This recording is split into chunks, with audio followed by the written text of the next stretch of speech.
ওকে, প্রিয় ছাত্রছাত্রীবৃন্দ, সকলকে শুভেচ্ছা এবং অভিনন্দন। আমরা গতদিন শুভেচ্ছা ক্লাসে অনেকগুলো বিষয়, মানুষের সামাজিক মর্যাদা, মানুষ হিসাবে আমাদের মূল্যবোধ, আমাদের দায়িত্ব কর্তব্য, এই সমস্ত বিষয় নিয়ে আমরা কিছু তোমাদেরকে যাতে তোমাদের মানসিক বিকাশ ঘটে এই সমস্ত বিষয় নিয়ে আমরা কথা বলার চেষ্টা করেছি। আজকে আমরা পাঠ্যসূচিতে যেতে চাই।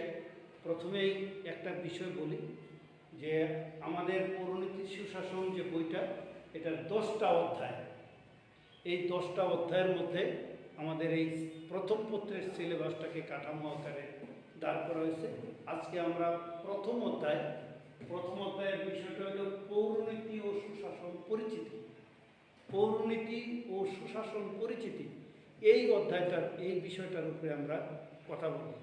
তোমরা নিশ্চয়ই যারা মানবিক শাখার ছাত্র, নবম এবং দশম শ্রেণীতে তোমাদেরকে স্কুলে পৌরনীতি পড়ানো হয়েছে। সেইখানে আমরা দেখছি যে পৌরনীতির সংজ্ঞাটা কী, পৌরনীতি কাহাকে বলি বা পৌরনীতি বলতে কী বুঝবো, পৌরনীতি কী বলবো, যে পৌরনীতি কেন পড়া দরকার, এই বিষয়টা সম্পর্কে আমরা একটু বলার চেষ্টা করি। পৌরনীতির ইংরেজি প্রতিশব্দ হল সিভিক্স। এই সিভিক্স শব্দটা আসছে দুইটা ল্যাটিন শব্দ থেকে, যার একটা হলো সিভিটাস এবং আরেকটা হলো সিভিস এবং সিভিটাস। এই দুইটা শব্দ থেকে পৌরনীতি শব্দটা আসছে। এই শব্দ দুইটার অর্থ হল নগর এবং নগর রাষ্ট্র। তার মানে কি, শব্দগতভাবে আমরা বুঝি যে পৌরনীতি হলো এমন একটা বিষয় যেখানে নাগরিক মানুষ, নগরে যারা বসবাস করে তাদের মানুষ এবং তাদের সংস্কৃতি, তাদের সভ্যতা, তাদের যে গবেষণার ফল, এইটা নিয়ে যে শাস্ত্র আলোচনা করে সেইটা হলো পৌরনীতি। এখন একটা বিষয় আমরা শুরুতেই বলি, অধ্যায়ের প্রথম কথাটা হলো পৌরনীতি একটা সামাজিক বিজ্ঞানের অন্তর্ভুক্ত একটা বিষয়।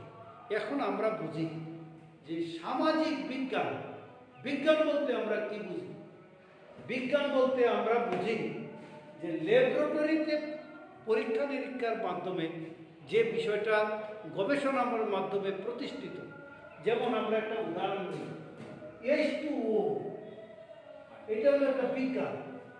মানে কি, পানির রাসায়নিক সংকেত হলো H2O। মানে কি, এইটাকে যদি আমরা বিশ্লেষণ করি তাহলে আমরা পাই যে কোনো ল্যাবরেটরিতে যদি 2 পরমাণু হাইড্রোজেন এবং 1 পরমাণু অক্সিজেন একত্রিত করা যায় তাহলে কোনো পানির উৎপন্ন হয়। এটা আব্বাস কলেজের বিজ্ঞানাগারে হবে, মহিলা কলেজে হবে, সরকারি কলেজ হবে, ঢাকা কলেজে হবে, এবং এইটা যেখানেই আমরা পরীক্ষা করি না কেন এই পানিটা আমরা পাবো। তার মানে কি, এইটা সকলের জন্যে প্রমাণ সিদ্ধ একটা বিষয়। আমরা যদি সেই হিসাবে পৌরনীতিকে বলি যে পৌরনীতি, যেহেতু আমরা কইতেছি যে এটা হলো একটা সামাজিক বিজ্ঞান, তার মানে এই কাঠামোগত বিষয়ে পৌরনীতিকে আমরা বিজ্ঞান বলতে পারি না। কিন্তু পৌরনীতিও একটা বিজ্ঞান। আমরা জানি যে এই যে সমাজটা চলতেছে, সমাজের যে গতি প্রকৃতি, একসময় মানুষ বনে জঙ্গলে গুহায় বসবাস করত, তখন কি বলবো যে আগুনের আবিষ্কার হয়নি, তখন জ্ঞান বিজ্ঞানের প্রকাশ ঘটে নাই, তখন বিদ্যুতের আবিষ্কার হয় নাই, তখনকার মানুষের চিন্তা চেতনা, তার যে ভাবনা, আজকে আধুনিক প্রযুক্তির যুগে যখন কম্পিউটার আসছে, যখন ইন্টারনেট আসছে, তখনকার মানুষের চিন্তা চেতনা ভাবনার মধ্যে বিস্তর ফারাক। তখন মানুষ কি করত, মানুষ বেঁচে থাকার জন্য মানুষ সমাজবদ্ধভাবে শুধুমাত্র বেঁচে থাকতো এবং খাদ্যও সংগ্রহ করতো, বা মানুষ যে খাইতো সেটা হইল একে অপরকে, যে একটা, তখন আমি অনেক সময় মজা করে বলি যে কি, তখন ফ্রিজের আবিষ্কার হয়নি। ফ্রিজ মানে কি, জমাইয়া রাখা যায় খাবার। উদ্বৃত্ত মাংস অথবা উদ্বৃত্ত মাছ যখন আমরা একদিনে খাইতে পারি না, বাজার থেকে কিনে নিয়ে হয়, তখন আমরা কি করি, টুপলা টুপলা করে এটা ফ্রিজের মধ্যে রেখে দিই। দিয়া প্রতিদিন আমরা সমহারে ভাগ করে খাই। এই যে ফ্রিজের আবিষ্কার, মানে রাইখা খাওয়া যায়, তখনই মানুষ আসলে নিজের কথা চিন্তা করছে যে আরে কি 2 লাখ শস্য যখন সে শুকায়, ধান বলতেছি আমরা, শুকায় কি করে গোলাজাত করে, তখন সারা বছর সে খায়। এই যে মানুষের চাষাবাদের ফলে মানুষের মানে চিন্তার পরিবর্তন ঘটে গেছে। তখন কি করে সে চিন্তা করে আমি আমার পরবর্তী বংশের জন্য কিছু না কিছু রেখে যাব। এই যে চিন্তার ফলে এই যে মানুষের, এক সময় মানুষ বনে জঙ্গলে গুহায় বসবাস করত, তখন পরিবারের প্রধান ছিল মানে পরিবার ছিল মাতৃতান্ত্রিক, মাদের পরিচয়ে সন্তানের পরিচয় হইত। কিন্তু কাল বিবর্তনের মাধ্যমে এর পরিবারের এই বিষয়গুলোর পরিবর্তন ঘটছে।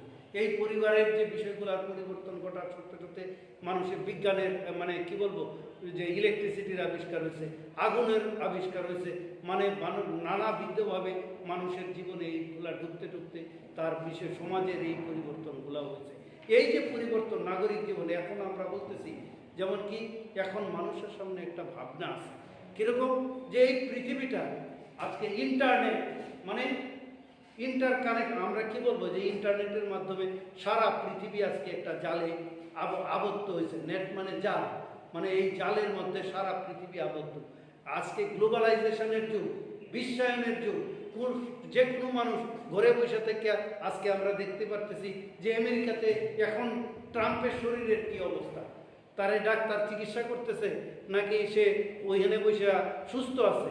আমরা এটা ঘরে বসে থেকে বিজ্ঞানের সুবাদে আমরা এর ফল আমরা ভোগ করতে পারতেছি।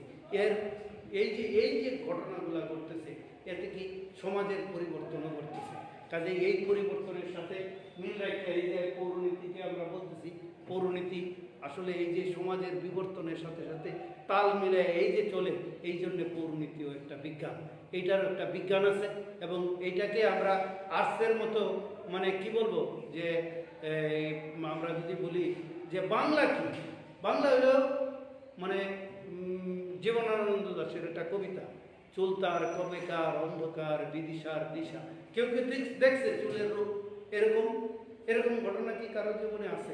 আসলে কিন্তু কোনোদিনই মানুষ দেখে না। এটা কি জীবনানন্দ দাশ অন্ধকারের রূপ বর্ণনা করছেন, যে অন্ধকারটা চোখ বন্ধ করলে আমরা অন্ধকার দেখি, অন্ধকারের আবার রূপ আছে নাকি, সবটা তো দেখা যায় চোখ বন্ধ করে আমরা দেখি যে কালো। কিন্তু উনি একজন সাহিত্যিক মানুষ, উনি হলো কল্পনায় দেখছেন যে অন্ধকারের রূপ হইল এই যে কি চুল তার কবেকার অন্ধকার বিদিশার দিশা। এটা একটা কবির কল্পনা, এটা হলো কবির কল্পনা। আর আর আরেকজন কবি লেখছে যে কি ক্ষুধার রাজ্যে পৃথিবী গদ্যময় পূর্ণিমার চাঁদ যেন ঝলসানো রুটি। এইগুলো হলো সাহিত্যের বিষয়। আর ইতিহাস তো আমরা জানি, ইতিহাস কি করে ঘটে যাওয়া ঘটনাসমূহ তারা লিপিবদ্ধ করে রাখে। কাজেই পৌরনীতিকে আমরা পুরাপুরি বিজ্ঞানও বলতে পারি না, আবার পুরাপুরি আর্টসের মতো মানবিক শাখার অন্তর্ভুক্ত না। পৌরনীতি হলো একটা সমাজ বিজ্ঞানের অন্তর্ভুক্ত বিষয়। সমাজের গতি প্রকৃতির পরিবর্তনের সাথে সাথে পৌরনীতি তার অবস্থান পরিবর্তন করে।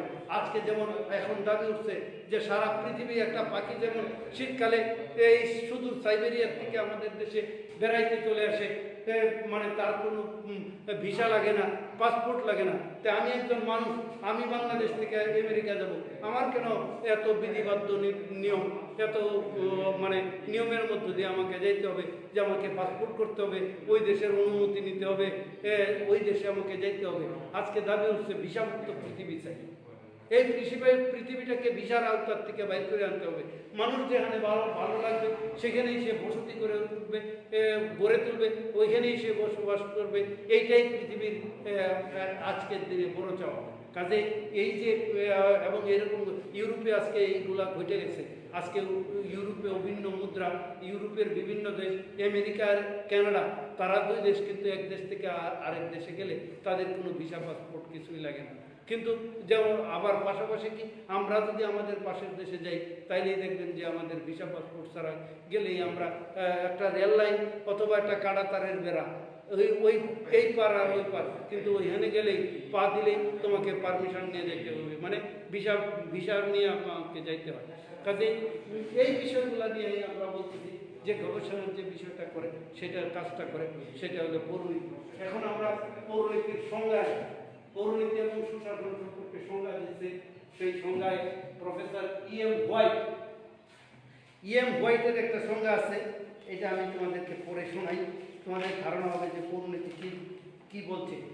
হোয়াইট বলছেন, নাগরিকতার সাথে জড়িত সব প্রশ্ন নিয়ে যে শাস্ত্র আলোচনা করে তাকে পৌরনীতি বলে। এবং ইনি আরও বলছেন, পৌরনীতি হলো জ্ঞানের সেই শাখা যার নাগরিকের অতীত, বর্তমান, ভবিষ্যৎ, স্থানীয়, জাতীয় ও আন্তর্জাতিক মানবতার সাথে জড়িত সব বিষয় নিয়ে আলোচনা করে, তার নাম হলো পৌরনীতি। তার মানে কি হোয়াইট কি বলছেন, যে পৌরনীতি হলো জ্ঞানের সেই শাখা যা নাগরিকের অতীত, বর্তমান, ভবিষ্যৎ, স্থানীয়, জাতীয় ও আন্তর্জাতিক মানবতা নিয়ে আলোচনা করে, তার নাম হলো পৌরনীতি। আর এফআই গ্লাউড আরেকজন রাষ্ট্রবিজ্ঞানী, উনি বলছেন যে যেসব প্রতিষ্ঠান, অভ্যাস ও কার্যাবলী ও চেতনার দ্বারা মানুষ রাষ্ট্রীয় ও রাজনৈতিক সমাজের প্রতি দায়িত্ব ও কর্তব্য পালন করে এবং অধিকার ভোগ করতে পারে, তার অধ্যয়নই হচ্ছে পৌরনীতি। কাজে পৌরনীতির সংজ্ঞা সম্পর্কে আজকে আমরা পৌরনীতি কী এবং পৌরনীতির সংজ্ঞা সম্পর্কে আমাদের একটা ধারণা আমি তোমাদেরকে দেওয়ার চেষ্টা করছি। এখন আমি বলতে চাই যে পৌরনীতির বিষয়বস্তু, হ্যাঁ যেমন পৌরনীতির পরিধি, পৌরনীতির পরিধি ও বিষয়বস্তু, এইটা বলার আগে দেখো আমাদের যে বই আছে পৌরনীতি ও সুশাসন, কাজল ব্রাদার্সের যে বইটা আছে, এখানে একটা ফ্লিপ চার্ট মানে একটা ছক দেওয়া আছে, আলোচ্য বিষয়টা একটা ছক দেওয়া আছে। তোমরা বইটা খুলে এই ছকটা দেখলেই বুঝতে পারবা যে পৌরনীতির আওতাভুক্ত বিষয় কি কি, বা সংজ্ঞায় পৌরনীতির ব্যক্তিটা কতটুকু, ব্যাপকতা কতটুকু। সেখানে পৌরনীতি কি করছে, পৌরনীতি প্রথমত দুইটা বিষয়, একটা হলো নাগরিক আর একটা হলো নগর রাষ্ট্র। যে কথাটা আমরা আগেই বলছি যে পৌরনীতির শাব্দিক অর্থটা হইল নাগরিক, মানে সিভিক্স এবং সিভিটাস, এই শব্দ দুইটার অর্থ হইল নাগরিক এবং নগর রাষ্ট্র। এবং এই নাগরিক এবং নগর রাষ্ট্র পৌরনীতির দুই প্রথম আলোচ্য সূচক। এবং এই দুইটার প্রথম ভাগটা হইল নাগরিকের কি অধিকার এবং কর্তব্য। এবং এইখানে নাগরিকের আরও বিষয় আছে, নাগরিকের অতীত, বর্তমান, ভবিষ্যৎ, আর নাগরিকের স্থানীয়, জাতীয়, আন্তর্জাতিক, নগর রাষ্ট্র, রাষ্ট্র, আন্তর্জাতিক মানবতা। দেখো আমরা বলার চেষ্টা করি যে নাগরিকটা কি, হোয়াট ইজ নাগরিক, কারা নাগরিক।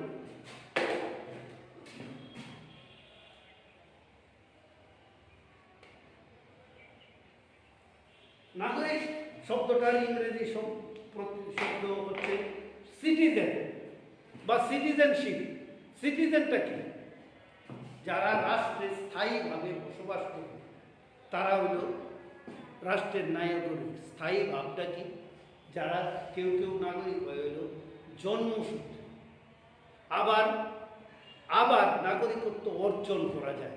সেইগুলোর জন্য অনেকগুলা প্রক্রিয়া, অনেকগুলা বিষয় আছে, তার মাধ্যমে কেউ কোনো দেশে আইন আছে যে ওই দেশের মেয়ের বিয়ে, ওই দেশের কোনো মেয়েকে যদি আমি বিবাহ করি বা বিয়ের বন্ধনে আবদ্ধ হই তাহলে ওই দেশের নাগরিকত্ব অর্জন করা যায়। আবার কোনো দেশে আছে যে আনলিমিটেড, মানে একটা বিরাট অঙ্কের টাকা, ওদের যেমন সুইজারল্যান্ডের আইন আছে, সুইস ব্যাংকে যদি আমি একটা নির্দিষ্ট পরিমাণ টাকা রাখি, সেই টাকার সুবাদে আমি সুইজারল্যান্ডের নাগরিকত্ব দেওয়া হয়। আবার কোথায় আছে যে অনুমোদন সূত্রের নাগরিক, যে তারা মানে কি অনুমোদন নিয়ে অনেক সময় নাগরিকত্ব হয়। আরেকটা শব্দ আছে অ্যাসাইলাম। অ্যাসাইলাম মানে রাজনৈতিক আশ্রয়। একটা দেশের কোনো মানুষ যদি রাজনৈতিক কারণে নিগৃহীত হয়, তখন এই লোক যদি ওইখানে গিয়া সে প্রমাণ করতে পারে যে ওই দেশে তার যে নিজের দেশ, ওইখানে সে না মানে তার জীবন বিপন্ন হওয়ার রাজনৈতিক কারণে শঙ্কা আছে, তখন সে ওই দেশে, যেমন আমরা একটা উদাহরণ দিতে পারি তসলিমা নাসরিন। তসলিমা নাসরিন পৃথিবীর বিভিন্ন দেশে বিভিন্ন সময় নাগরিকত্ব বা দীর্ঘ সময়ের জন্য ভিসা পান। সেটা কেন পান? উনি যখন প্রেয়ার দেন, ওই প্রেয়ারে লেখে যে বাংলাদেশে আমার পক্ষে বসবাস করা আমার জন্য নিরাপদ না, মানে বাংলাদেশের নাগরিকরা তার মৃত্যুর জন্য কারণ হইতে পারে। সেই কারণে ওই দেশে যখন প্রেয়ার দেয়, ওই দেশ একটা নির্দিষ্ট সময়ের জন্য তাকে হয় পারমিশন দেয়, আবার কোনো কোনো দেশ তাকে রাজনৈতিক আশ্রয় পর্যন্ত দেয়। এই যে রাজনৈতিক আশ্রয় বা SLM, মানে এই নানা পদ্ধতিতে নাগরিক হওয়া যায়। এই নাগরিকের অতীত, বর্তমান, ভবিষ্যৎ, মানে অতীত দিনে নাগরিকরা কেমন ছিল, বর্তমানে কেমন আছে এবং আগামী দিন মানে ভবিষ্যতে কেমন থাকবে, এই বিষয়টা নিয়ে যে শাস্ত্র আলোচনা করে বা এটা নিয়ে গবেষণা করে প্রতিনিয়ত এটার ফল মানুষকে উপভোগ করে, সেটার নাম হলো নাগরিক। একজন, আমরা বলি একজন ডাক্তার, শুধুমাত্র তার কাছে যদি নাগরিক গুণাবলী না থাকে, মানে এক কথায় সে যদি দেশপ্রেমিক না হয়, তাহলে কি হবে তার ক্ষেত্রে? সে যখন মানে কি বলবো যে সিজার করবে বা অপারেশন করবে, পেট যখন কাটবে, পেটের ভিতরে তুলা অথবা গজ বা ব্যান্ডেজ অথবা সুই সুতা ভিতরে তো এই সেলাই করে, কারণ কি? তার রাজনৈতিক কমিটমেন্ট, মানে দেশপ্রেমের যে অঙ্গীকার সেটা নেয়, যে সে মনে করে না যে আমি একটা দেশের মানে কি বলবো যে সমগ্র মানুষ আমাকে ডাক্তার হওয়ার জন্যে আমার পিছনে অর্থ বরাদ্দ করছে বা রাষ্ট্রযন্ত্র আমাকে হেল্প করছে ডাক্তার হওয়ার জন্যে, এখন পাশ করে এই নাগরিকদের জন্যে, দেশের জন্যে আমার করণীয় আছে। কাজেই আমরা বলি যে একজন ডাক্তার বা ইঞ্জিনিয়ার শুধু ডাক্তার ইঞ্জিনিয়ার পড়াইলেই হবে না, তাকে নাগরিক গুণাবলী সম্পূর্ণ মানুষ হিসাবে তৈরি করার জন্য তাকে পৌরনীতিও পড়া দরকার। কারণ তাইলে কি হবে? তার ভিতরে দেশপ্রেম গড়ে উঠবে, তার ভিতরে মানবিকতা গড়ে উঠবে। তাইলে কি হবে? সে নিজে কি করবো অপরাধের সাথে যুক্ত হবে না, সে নিজে কি করবে দুর্নীতির সাথে যুক্ত হবে না, সে কি করবে ভালো ভালো চিন্তা তার পক্ষে করা সম্ভব হবে। কাজেই পৌরনীতি সম্পর্কে অধ্যয়ন করা বা জানা একজন ডাক্তার এবং একজন ইঞ্জিনিয়ার তারও একটা অংশের বিষয়ের মধ্যে পড়ে।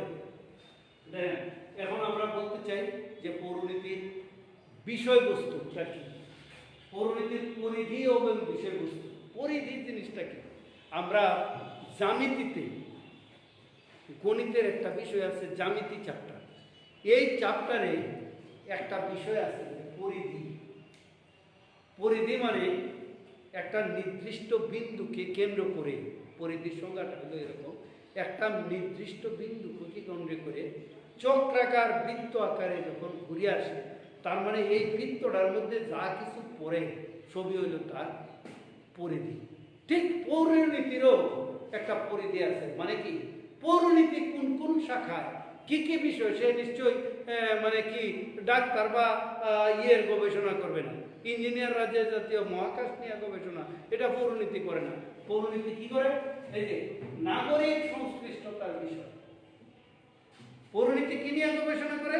এক নম্বরে আমরা বলি যে পৌরনীতি হলো নাগরিক সংশ্লিষ্টতার বিষয় নিয়ে আলোচনা করে। যেমন কি আমরা বলছি যে নাগরিক হলো রাষ্ট্রের চালিকা শক্তি। রাষ্ট্রটা চলে কার মাধ্যমে?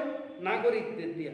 নাগরিক জীবনকে কেন্দ্র করে রাষ্ট্রের বিকাশ লাভ হয়, ফলে রাষ্ট্রের উন্নতি এবং পূর্ণাঙ্গতা সম্পূর্ণরূপে নির্ভর করে রাষ্ট্রের নাগরিকের উপর। এই রাষ্ট্রের নাগরিক যদি রাষ্ট্রের প্রতি আনুগত্য এবং তার উপর নির্দিষ্ট দায়িত্ব সুষ্ঠুরূপে পরিচালনা না করে, তখন আসলে আদর্শ রাষ্ট্র, একটা ভালো রাষ্ট্র কখনোই গড়ে উঠতে পারে না। কাজে ভালো রাষ্ট্র হইতে হলে আদর্শ নাগরিক হইতে হবে, সুনাগরিক হইতে হবে। সেই নাগরিক তার যে আত্মসংযম, বুদ্ধি, বিবেক দিয়ে রাষ্ট্রটাকে পরিচালনা করার মতো মানে বিষয় তাকে তৈরি করতে হবে। এই নাগরিক সংশ্লিষ্টতার বিষয় হল পৌরনীতির পরিধি এবং বিষয়বস্তুর অন্তর্ভুক্ত। আমরা কতে বলছি নাগরিকের অধিকার ও কর্তব্য। একটা মানুষের, দেখো আমরা বলি পৌরনীতি ও সুশাসনের বিষয়বস্তুর অন্যতম হইল নাগরিকের অধিকার ও কর্তব্য পরিচালনা করা। নাগরিক হল রাষ্ট্রের চালিকা শক্তি। নাগরিকদের প্রধান অধিকার এবং কর্তব্য সম্পর্কে প্রশ্নগুলোর অনুসন্ধান এবং অনুশীলন করা পৌরনীতি ও সুশাসনের বিষয়বস্তু। রাষ্ট্রের অভ্যন্তরে একজন নাগরিক কী কী অধিকার ভোগ করবে এবং কী কী অধিকার ভোগ করবে না, তার সীমা কতটুকু হবে, সবই পৌরনীতি ও সুশাসনের আলোচ্য সূচির বিষয়বস্তু। মানে কি, আমি একটা মানুষ, এক কথায় আমরা বলি, এবং অধিকার এবং কর্তব্য, এই দুইটা হলো একটা মুদ্রার এপিঠ এবং ওপিঠ। মানে কি, মুদ্রা তো আমরা বুঝি পয়সা, কয়েন, এই পিঠেও যা থাকে ধাতব পদার্থ, ওই পিঠেও তাই থাকে। কাজেই নাগরিকের অধিকার এবং কর্তব্য, আমি কিছু পাইলে সে আরেকজনের আমি দিব।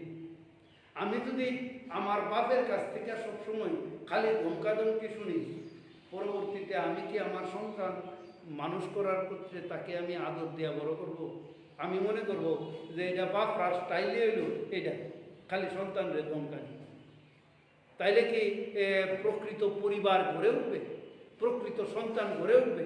আমরা তো জানি সমাজ ব্যবস্থা থেকে আমরা যে একটা বিষয় বুঝি, যে ছেলেটা তুচ্ছ তাচ্ছল্য করে বড় হয়, মানে কি অপরের বঞ্চনা লাঞ্ছনা শূন্য যে বড় হয়, সে যদি কখনো রাষ্ট্র ক্ষমতায় বা শাসন ক্ষমতায় অধিষ্ঠিত হয় বা মূল জায়গাগুলোতে তার অবস্থান হয়, সে কিন্তু মানুষকে অবজ্ঞা করে, তাচ্ছিল্য করে, তুচ্ছ করে, কারো গুরুত্ব দিতে চায় না। কাজে এই যে বিষয়টা, একজন নাগরিক মানুষ গড়ে ওঠার জন্যে একজন মানে কি অধিকার এবং কর্তব্য, মানুষ কিছু পাইলেই সে এই অধিকার এবং কর্তব্যের বিভিন্ন রূপ আছে।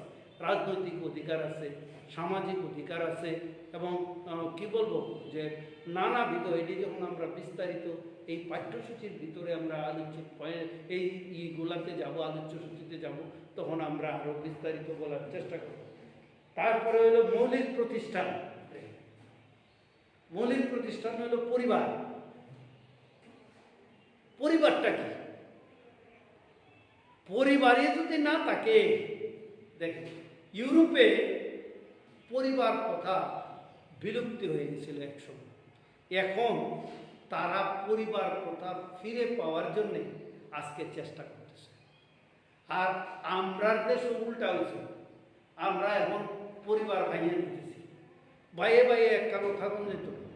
কিন্তু আমরা যদি দেখি, একটা পরিবার যখন একান্নভুক্ত থাকে, একত্রে থাকে, বন্ড, এটা একটা বন্ড, হাতের 5টা আঙ্গুল, আমরা কি এককভাবে কোনোটাকে বলতে পারি যে আমার এটার প্রয়োজন নাই? কিন্তু এই একটা আঙ্গুলেই যদি না থাকে, তখন আমরা বুঝি যে আমার কি অঙ্গচ্ছেদটা ঘটে গেল। পরিবার হলো এরকম একটা জিনিস, পারিবারিক সামাজিক পরিবার একটা মানে কি বলবো, একটা সামাজিক বন্ধনের একটা অংশ। মানুষ, আমরা যত কিছু শিখছি আমার জীবনের জন্য, প্রত্যেকটা মানুষ যা শিখে, কারণ মানুষ সবচেয়ে বেশি সময় থাকে সেটা হলো পরিবার। পরিবার তাকে লজিস্টিক সাপোর্ট দেয়, অর্থনৈতিকভাবে সক্ষম করে তোলে। পরিবার তাকে জ্ঞান, বিজ্ঞান, সমাজ, সংস্কৃতি সম্পর্কে তার দায়িত্ব এবং কর্তব্য সম্পর্কে তাকে সজাগ, জাগ্রত করে তোলে। কাজেই বলছে কি, একটা আদর্শ পরিবারে কখনোই কখনোই কোনো অনৈতিক ব্যক্তি বা অনৈতিক ঘটনার জন্ম হইতে পারে না। কাজেই পরিবার, এই পরিবার সমাজ, পরিবারের ব্যক্তি গঠটাই কি হয়েছে, সমাজ তৈরি হয়েছে। আমরা যদি একটা আদর্শ, পৃথিবীর এমন অনেক দেশ আছে, আমরা একটা গল্প বলি, একটা গল্প শুনে রাখি, এমন অনেক দেশ আছে যে দেশে দোকানও কোনো মালিক নাই। আমরা কি আমাদের দেশে এটা কোনো কল্পনা করতে পারি যে কোনো দোকানে গিয়া দেখলাম যে মালিক নাই, তাইলে কি হোক, আমরা দোকানের সব জিনিস ভরিয়া পয়ডো ভরিয়া লইয়া আসবো, নাকি আমরা দাম দিয়ে আসবো? কিন্তু পৃথিবীর অনেক দেশ আছে যেখানে মূল্য তালিকা লেখা আছে, দোকানে মালও আছে, মানুষ গিয়া সেখানেও বাজার করতেছে, তার পছন্দ অনুযায়ী জিনিস করতেছে, এবং তার কর্তব্যের তাগিদেই সে এটা নির্ধারিত দামও দিয়ে আসতেছে। কারণ সে জানে, কি জানে, যে আজকে যদি আমি টাকা না দিই, কাইলে এই দোকানে আর মাল থাকতো না, আর দোকানে যদি মাল না থাকে তা আমি পাইম করি। কাজেই সে কি করে, অপরাধের পথটা দেখে না, যে দোকান থেকে সব আইজ লয়ে যায়, তাইলে তো আর 15 দিন আমার কাম লাগতো না, বাজার করুন লাগতো না, আমার তো সব আমার হয়ে গেল। মানুষকে এই যে মানে কুপথের যাওয়ার প্রক্রিয়ার থেকে মানুষকে সততার দিকে আনতে হবে, যে কি এটা আমার না, এটা আমার প্রাপ্য না, এটা আমার আমার জিনিস না, এটা মনে করতে হবে। খালি রাজপথ ফাইলে লয়ে গেলাম গা বাড়ি, বিষয়টা এইভাবে ভাবলে আদর্শ রাষ্ট্র, সুরাষ্ট্র, সুনাগরিক কোনোটাই আসলে সমাজ ব্যবস্থায়, সমাজ জীবনে আসলে আমরা প্রতিষ্ঠিত করতে পারবো না। কাজেই সমাজটাকে যদি বিনির্মাণ মানে তৈরি করতে হয়, ভালো কিছু সৃষ্টি করতে হয়, তাইলে অবশ্যই নাগরিককে সৎ, নির্ভীক, দেশপ্রেমিক, আদর্শবান এগুলো আসলে হইতে হবে। এবং কি করতে হবে? দুর্নীতি অপচয় এগুলার থেকে সরে আসতে হবে। তাহলেই আদর্শ রাষ্ট্র মানে যে কথাটা বলতেছিলাম আমরা, সুনাগরিক, সুশাসন, আদর্শ শাসন, স্বচ্ছতা এবং জবাবদিহিতা এইগুলো আসলে প্রতিষ্ঠা করা সম্ভব। কাজেই দেশটাকে যদি আমরা মানে কি উন্নত দেশে পরিচালিত করতে, উন্নত দেশে তৈরি করতে হয়, তাইলে অবশ্যই সুশাসন, সুশাসন মানে ভালো শাসন, সুশাসন মানে স্বচ্ছতা এবং জবাবদিহিতা, মানে কোনো ধরনের অনৈতিক কোনো কর্মকাণ্ড তৈরি করা বা নির্ধারণ করা, এটা আসলে করা যাবে না। এই বিষয়গুলো হলো পৌরনীতির বিষয়। এরপরে আমরা যে কথাটা বলতে চাই সেটা হলো রাজনৈতিক প্রতিষ্ঠান। রাজনৈতিক প্রতিষ্ঠান হলো আমরা জানি যে জনমত, সংবিধান, জনমত, রাজনৈতিক দল, নির্বাচন, নির্বাচক মণ্ডলী, মানে এক কথায় আইন,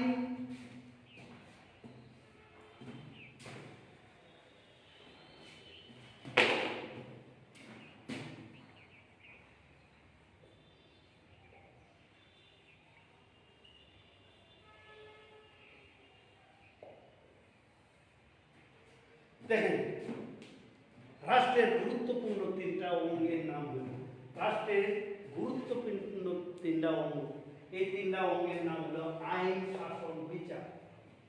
এই তিনটা অঙ্গ যদি রাষ্ট্রের না থাকে, সমাজ জীবনে না থাকে, তাইলে কি কোনো দেশ সুষ্ঠুভাবে পরিচালিত হবে? যদি এক ব্যক্তির হাতে আইন, শাসন এবং বিচার তিনটা উঠে যায়, তখন কি হবে? স্বেচ্ছাচার মানে স্বৈরাচারের জন্য, তখন কি হবে? স্বৈরাচারের জন্য হবে। আর এই তিনটা আইন, শাসন এবং বিচার তারা যদি স্ব জায়গায় অবস্থান নিয়ে তারা তাদের নির্ধারিত দায়িত্ব, আইনসভার দায়িত্ব আইনের পালন করল, শাসন বিভাগের কর্মকাণ্ড শাসন বিভাগ করলো, বিচার বিভাগ কি করলো? আইন এবং শাসন বিভাগের ত্রুটি বিচ্যুতিগুলো ধরে তারা যদি বিচারের কাজটা নিরপেক্ষভাবে, স্বাধীনভাবে কাজ পরিচালনা করে, তাহলেই একমাত্র সুন্দর রাষ্ট্র, সুশাসন প্রতিষ্ঠিত করা, সুন্দর শাসন প্রতিষ্ঠা করা সম্ভব। আর যদি এটা না হয়, পৃথকীকরণ বা তার কাজটা না হয়, তাহলে কি হবে? এই বিষয়ে থাকবে। কাজে আমরা তো নিশ্চয়ই বিংশ শতাব্দীর এই দ্বার প্রান্তে শেষ সময়ে আইসা, এখন বিংশ শতাব্দীতে আইসা আমরা কোনো অবস্থাতেই চাই না আমাদের দেশটা স্বৈরাচারে পরিণত হোক। আমরা কি চাই? সুন্দর শাসন, সুশাসন প্রতিষ্ঠিত হোক, যেখানে আইনের কথা থাকবে, যেখানে মানুষ প্রকৃত স্বাধীন মানে কি শাসন পাবে এবং নিরপেক্ষ নির্ভেজাল বিচারের ব্যবস্থায় কারো জন্যে মুখাপেক্ষী হইতে হবে না। একটা শিশুও মানে এখন সামাজিক ব্যবস্থায়, সামাজিক অবস্থায় আমরা যে দেখি যে কি আইনের শাসনের ব্যাপক মানে কি অবলুপ্তি আমরা আজকে দেখি, ধর্ষণের শিকার হচ্ছে সমানে মানুষ। কাজে এই মানে কি একজন শিশুও বাদ যায় না, একজন 60 ঊর্ধ্ব নারী সেও এই ধর্ষণ পিপাস ও পৈশাচিকতার শিকার হয়। কাজে এর থেকে মানুষকে সরাই আনতে হলে মানুষকে অবশ্যই পৌরনীতি এবং সুশাসন সম্পর্কে অধ্যয়ন করতে হবে, তাদেরকে দেশপ্রেমিক হইতে হবে এবং মানুষের মধ্যে মূল্যবোধ, সামাজিক মূল্যবোধ আসলে জাগ্রত করতে হবে। তাহলেই সম্ভব হবে দেশটাকে সুন্দর রাষ্ট্রে পরিণত করা। তারপরে আমরা যে কথাটা বলতেছি রাজনৈতিক তত্ত্ব মানে রাষ্ট্রের উৎপত্তি।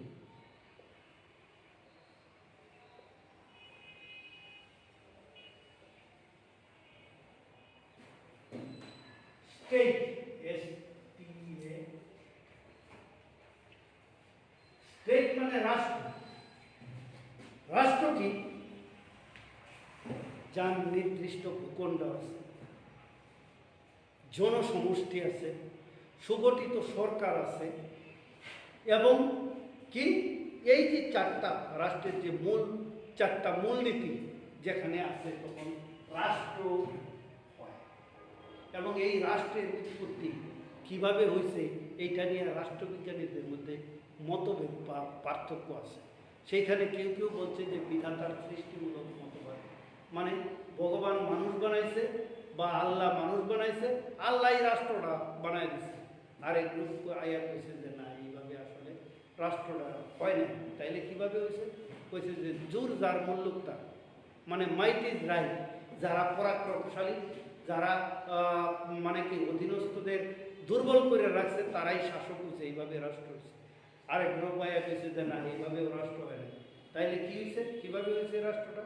কইছে যে সামাজিক চুক্তির মাধ্যমে হয়েছে। সামাজিক চুক্তি মানে যে এখানে দুইটা পক্ষ ছিল, একটা শাসক এবং আরেকটা শাসিত। এই দুই পক্ষ একত্রিত হয়ে সমাজ ব্যবস্থাটাতে রাষ্ট্র নামে এই প্রতিষ্ঠানটাকে, সামাজিক এবং রাজনৈতিক প্রতিষ্ঠানটাকে গড়ে তুলছে। পরবর্তী সময়ে আধুনিক রাষ্ট্রবিজ্ঞানীরা বলছে যে আসলে এই যে পূর্বের যে তিনটা মতবাদই ভ্রান্ত। তাহলে রাষ্ট্র কীভাবে সৃষ্টি হয়েছে? রাষ্ট্র সৃষ্টি হয়েছে ঐতিহাসিক বিবর্তনমূলক মতবাদের মাধ্যমে। কইছে যে রাষ্ট্র হলো জ্যোতিচিহ্নহীন ক্রম বিকাশের ফল। রাষ্ট্র একদিন হঠাৎ করে এক রাত্রিতে রাষ্ট্র নামক সামাজিক এবং রাজনৈতিক প্রতিষ্ঠানটা গড়ে ওঠে নাই। এটা কি ক্রমবিবর্তনের মাধ্যমে। মানুষ যেমন ক্রমবিবর্তনের মাধ্যমে আজকে এখানে আসছে। যেমন কি একসময় মানুষকে বলা হয় যে একসময় মানুষের লেজ ছিল, মানুষেরও লেজ ছিল, অথবা এত বড় মানুষ ছিল, মানুষের একটা পাও ছিল, মানে ডাইনোসরের কথা কল্পনা করা হয় যে একটা ঢাকির মতো মানুষের পা ছিল। কিন্তু বর্তমানে তো এরকম মানুষ আমরা দেখি না। এখন আমরা দেখি বরং কি মানুষ হলো বুদ্ধিমান লোক, সমাজে বুদ্ধিদীপ্ত ব্যক্তি, যে বুদ্ধি খাটাইয়া সমাজ জীবনে আমি মানে কি বলবো, নিশ্চয়ই মহাকাশ নিয়ে যিনি গবেষণা করেন তার সাথে আমাকে তুলনা করলে হবে না। ঠিক তেমনি তার পারিশ্রমিক, তার বেতনও কিন্তু আমার মতো না। কাঠামোগত পার্থক্য আসলে সমাজের মানুষ, আমিও সমাজের মানুষ, আরেকজন যে পরিশ্রম করে বা মানসিক পরিশ্রম করে সেও সমাজের, দুইজনের বেতন বা কাঠামোগত অবস্থান কিন্তু এক না। এই কারণেও সমাজ ব্যবস্থায় এই ঘটনার কাজে এই যে আমরা বলতেছি যে রাজনৈতিক এবং সামাজিক বিমূর্তমূলক এই বিষয়গুলো, এইগুলো রাষ্ট্রের অন্তর্ভুক্ত একটা বিষয়। এখন আমরা দেখি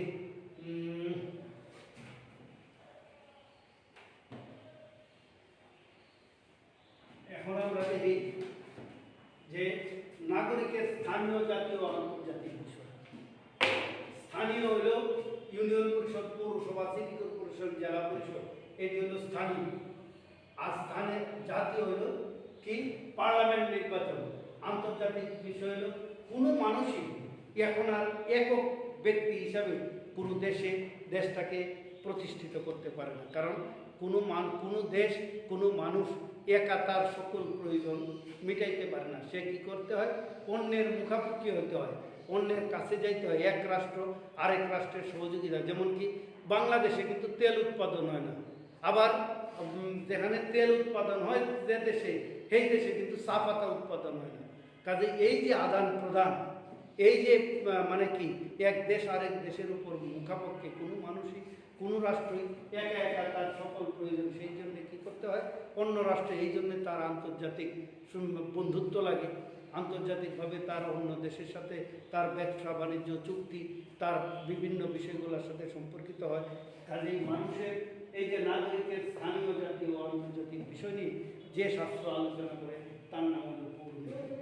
তারপরে হলো নাগরিকের অতীত, বর্তমান, ভবিষ্যৎ, মানে অতীতে মানুষ কেমন ছিল ও বর্তমানে কেমন আছে, ভবিষ্যতে কেমন থাকবে, এটা নিয়েও যে শাস্ত্র আলোচনা করে সেটা হলো পৌরনীতি। তারপর হলো নেতৃত্ব। আমরা জানি একজন আদর্শ নেতা, আমরা যদি বলি শেখ মুজিবুর রহমান,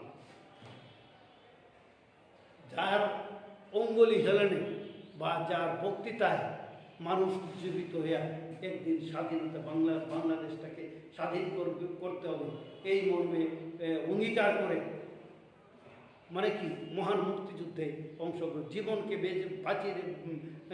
বাজি রেখা তারা যুদ্ধে অবতীর্ণ হয়েছে এবং সুসংগঠিত একটা বাহিনীকে পরাজিত করে তারা বাংলাদেশের পৃথিবীর মানচিত্রে বাংলাদেশের লাল সবুজের পতাকা নিয়ে 56,000 বর্গ মাইলে বাংলাদেশটাকে স্বাধীন বাংলাদেশে রূপান্তরিত করছে। কাজে নেতৃত্ব একজনের একটা আদর্শ নেতৃত্ব, মানে কি বলবো, পৌরনীতি এবং সুশাসনের জন্য আমরা মহাতির মোহাম্মদের নাম বলতে পারি, আমরা মানে কি পৃথিবীর বিভিন্ন দেশে নেলসন ম্যান্ডেলার নাম বলতে পারি, আমরা মানে কি লেনিনের নাম বলতে পারি। এই সমস্ত লোকজন তারা কি করছে, স্ব দেশে স্ব অবস্থানে তারা তার দেশটাকে এগিয়ে নেওয়ার জন্য তাদের বিশাল অবদান। কাজেই আদর্শ নেতৃত্ব এক পৌরনীতির জন্য একটা গুরুত্বপূর্ণ বিষয়। পরিশেষে যে বিষয়টা আছে সেটা হলো সুশাসন।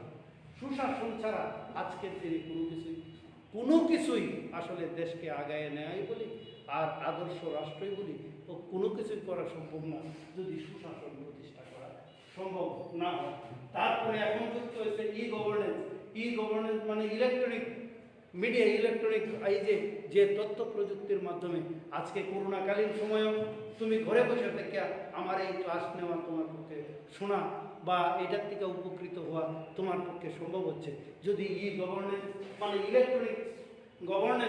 ইলেকট্রনিক সুযোগ সুবিধাগুলো না থাকতো, তাইলে তোমার পক্ষে আসলে এই ক্লাস গ্রহণ করা, আমার কথা শোনা তুমি বই পড়ে হয়তো বুঝতে পারতা, কিন্তু আমার এই ক্লাসটা তোমার শোনা তোমার পক্ষে সম্ভব হবে না, হয়তো না। কাজে গভর্নেন্স একটা রাষ্ট্রের পৌরনীতির জন্য এটারও একটা মানে মানুষ এখন আমরা যদি জমির খারিজ বলি, জমির পর্সা বলি, আমার বাপ হয়ে গেছে কাগজটি হারায় আছে, এটা আবার এখন আনা খুব সহজ।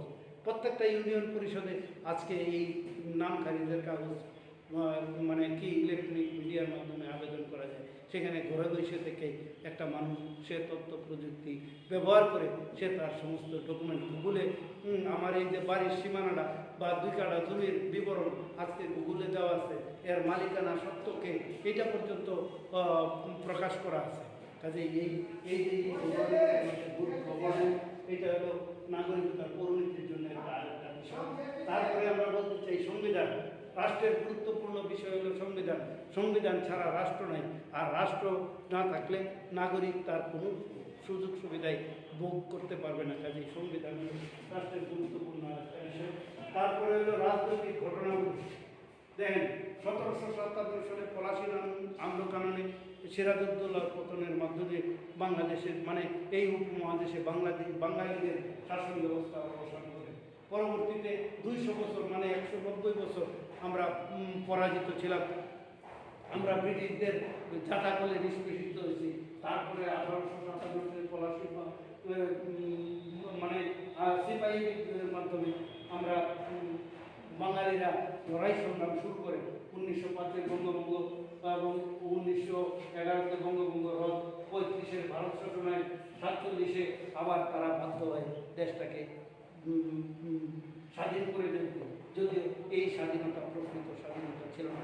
মানে আমরা এই অংশের মানুষ বাঙালিরা প্রকৃত স্বাধীনতা পাইনি। পরবর্তীতে বাংলার ভাষার জন্য লড়াই করতে হয়েছে।